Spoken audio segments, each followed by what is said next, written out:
एक ही कार में एक साथ मोदी पुतिन।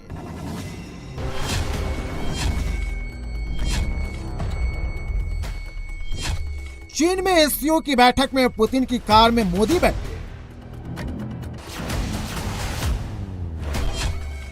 तो दिल्ली में अपनी हाईटेक कार को छोड़ पुतिन पीएम मोदी की कार में बैठ गए। एससीओ में पुतिन की कार और इस सीनेट लिमोसिन के पीछे पीएम मोदी की कार चल रही थी तो दिल्ली में नजारा इसके उलट दिखा। पीएम मोदी की कार के पीछे पुतिन की हाईटेक कार दौड़ रही थी। ये 21वीं सदी का कार डिप्लोमेसी की सबसे मजबूत तस्वीर है। इस तस्वीर को देखकर अमेरिका से लेकर पाकिस्तान तक के होश उड़ गए। पीएम मोदी की कार में पुतिन का बैठना पहले से प्लान्ड नहीं था, लेकिन इसके बावजूद पीएम मोदी की कार में बैठकर राष्ट्रपति पुतिन 7 लोक कल्याण मार्ग तक गए। इस दौरान दोनों के बीच क्या बातचीत हुई, किन किन मुद्दों पर दोनों ने चर्चा की, ये अभी तक सीक्रेट है। एक साथ एक ही कार में बैठकर जाना यह बताता है कि दोनों देशों के बीच कितनी मजबूत साझेदारी है,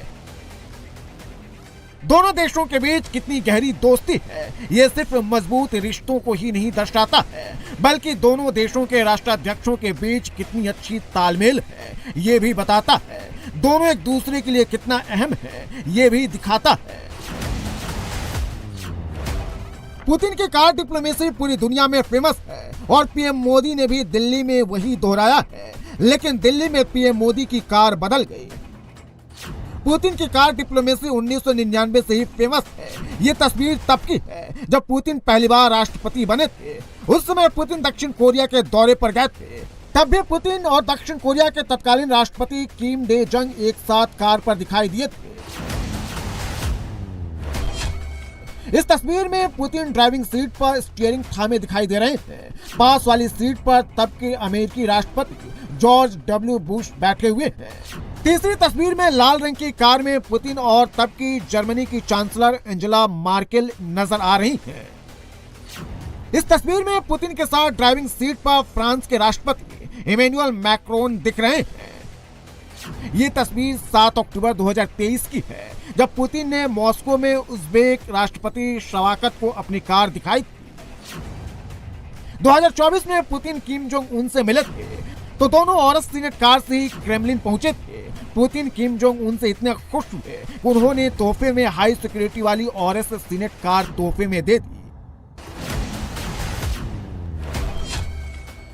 पुतिन जिस कार से चलते हैं वो मेड इन रशिया और सीनेट लिमोसिन कार है। ये कार सड़क पर चलते फिरते किले जैसी है। इस कार को खासतौर से राष्ट्रपति पुतिन के लिए बनाया गया है। देश हो या फिर विदेश, पुतिन जहां जाते हैं इसी कार में बैठते हैं। ये एक आर्म्ड व्हीकल कार है। इसकी टायर को कोई पंक्चर नहीं कर सकता है, न ही इस पर गोली काम करेगी, न ही इसे बम से उड़ाया जा सकता है।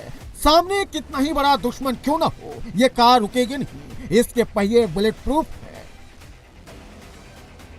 पुतिन की कार के सेफ्टी फीचर्स को सिक्योरिटी रखा गया है और सीनेट कार में 6 सेंटीमीटर मोटे कांच लगे हुए हैं। ये गाड़ी गोलियों और ग्रेनेड के साथ केमिकल अटैक को भी झेल सकती है। इस कार के भीतर ही इमरजेंसी ऑक्सीजन सप्लाई सिस्टम भी लगा है। पहिए के नीचे ब्लास्ट भी हो जाए तब भी कार को कुछ नहीं होगा। कार के अंदर राष्ट्रपति पुतिन पूरी तरीके से सुरक्षित रहेंगे। गाड़ी के अंदर फायर सेपरेशन सिस्टम और इमरजेंसी एग्जिट भी लगा है। इसमें एक कमांड सिस्टम भी लगा है जिसकी मदद से पुतिन गाड़ी में बैठे बैठे ही जरूरी आदेश दे सकते हैं। इस कार की टॉप स्पीड 249 किलोमीटर प्रति घंटा है। गाड़ी के अंदर आराम का भी पूरा इंतजाम है। गाड़ी में रिक्लाइनिंग सीट और फोल्डेबल सीट लगे हैं। गाड़ी में मिनी फ्रीज भी है। पुतिन जहां भी जाते हैं उनके दौरे से पहले उनकी कार वहां पहुंच जाती है। पुतिन को 1999 से अब तक 40 से ज्यादा बार जान से मारने की कोशिश हो चुकी है। इसी के बाद से रूसी इंजीनियरों ने पुतिन के लिए इस हाईटेक कार को बनाया और अब पुतिन इसी कार में दूसरे देशों के राष्ट्राध्यक्षों से मिलते हैं, बातचीत करते हैं और यही है पुतिन की कार डिप्लोमेसी।